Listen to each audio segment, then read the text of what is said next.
Baik, bismillahirrahmanirrahim. Assalamualaikum warahmatullahi wabarakatuh.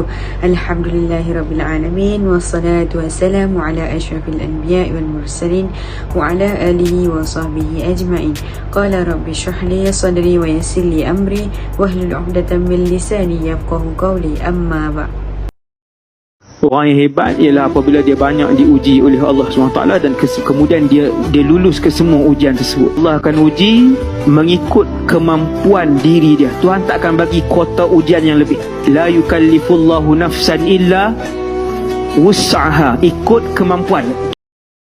Baik, sebagai seorang Muslim, kita diharuskan untuk merujuk kepada kitab suci Al-Quran di dalam setiap perkara yang berlaku dalam kehidupan kita, di dalam setiap perkara yang akan berlaku dalam kehidupan kita. Baik, apakah pesanan yang disampaikan melalui Al-Quran mengenai ujian dalam hidup?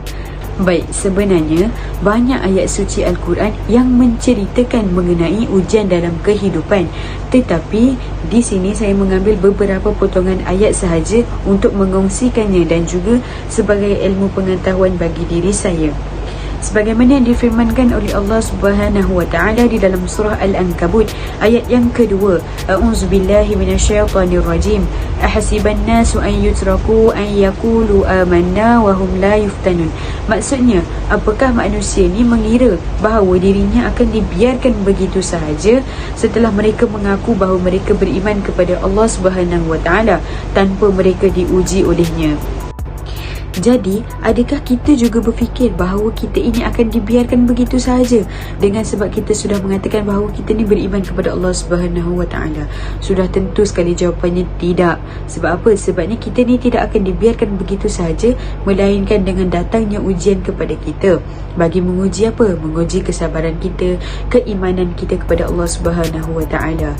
Sebagai contoh, ujian yang datang kepada kita, kita akan diuji dengan rasa sedih, kecewa, sengsara, sakit dan sebagainya. Jadinya, apabila kita berjaya menghadapi ujian tersebut, melepasi ujian tersebut dengan penuh kesabaran, penuh istiqamah, maka kenikmatan yang berlimpah ganda, kenikmatan yang tidak terhingga, yang terbesar nanti akan dibalas pada hari akhirat kelak. Baik, terdapat 3 perkara yang perlu kita tekankan di dalam ujian mengenai kehidupan. Yang pertama, kita perlu yakin bahawa bila datangnya ujian, maka di situ bermulalah ujian keimanan bagi diri kita.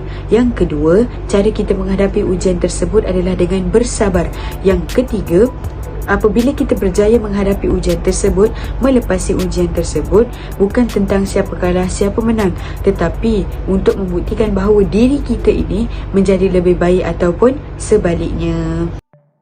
Baik, contoh lain yang kita boleh ambil yang lebih dekat dengan diri kita, iaitu pernah tak kita ni merasa kecewa, sedih dengan sebab kehilangan orang yang kita sayang? Sama ada kehilangan yang sementara ataupun kehilangan yang selama-lamanya.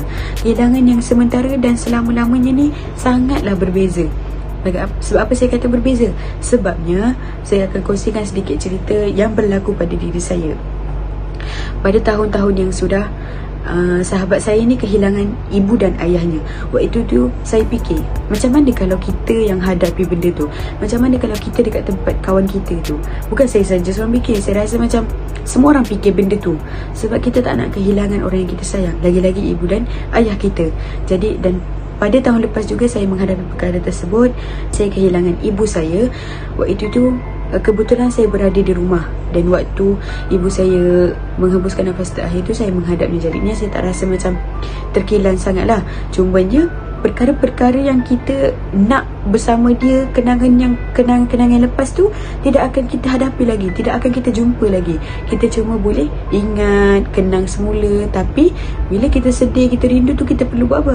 Kita cuma perlu sedekahkan Al-Fatihah kepadanya. Kehilangan yang sementara tu macam mana? Kehilangan yang sementara ni sama ada dari segi pasangan kekasih, kawan. Kalau kawan tu mungkin macam berpisah sebab pelajaran, berpisah sebab kerja dan sebagainya. Jadi, di dalam setiap ujian yang kita hadapi tu, kita perlu tahu bahawa ketika itu Allah Subhanahu Wa Taala sedang menguji keimanan kita, sama ada kita mampu untuk menghadapinya ataupun tidak. Tetapi Allah Subhanahu Wa Taala ni menguji kita mengikut kepada kadar kemampuan kita. Kadang kita rasa, ya aku tak mampu lah nak hadap macam ni, aku tak mampu lah nak buat ni.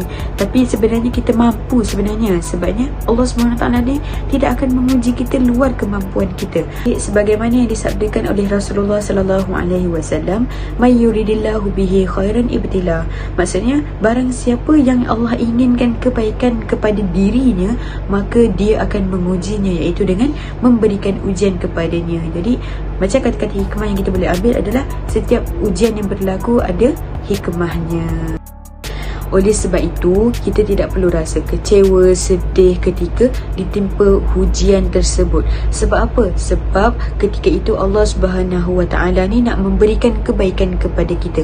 Agak-agaknya, apa kebaikan yang Allah Subhanahu Wa Taala nak bagi dekat kita ni? Iaitu kebaikan bersabar, istiqomah dalam menghadapi ujiannya. Sebab apa? Sebab Allah Subhanahu Wa Taala ni telah menjanjikan pahala yang berlipat ganda, pahala yang tiada batas bagi orang-orang yang bersabar. Sebagaimana yang difirmankan oleh Allah Subhanahu Wa Taala di dalam surah Az-Zumar ayat 10. A'udzubillahi minasyaitonirrajim. Innama yufassabirun ajrahum bighairi hisab. Maksudnya ialah hanya orang-orang yang bersabarlah yang disempurnakan pahalanya tanpa hisab, iaitu pahala yang tiada batas.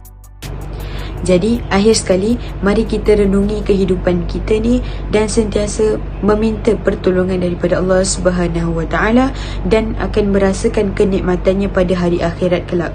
Semoga Allah Subhanahu Wa Taala sentiasa memberikan kesabaran kepada kita dan tergolong dalam kalangan orang-orang yang bersabar. Baik, itu sahaja yang dapat saya kongsikan pada hari ini. Segala yang baik itu datangnya daripada Allah Subhanahu Wa Taala dan segala kekurangan itu datangnya daripada kelemahan diri saya sendiri. Sekian, wabillahi taufiq wal hidayah. Wassalamualaikum warahmatullahi wabarakatuh.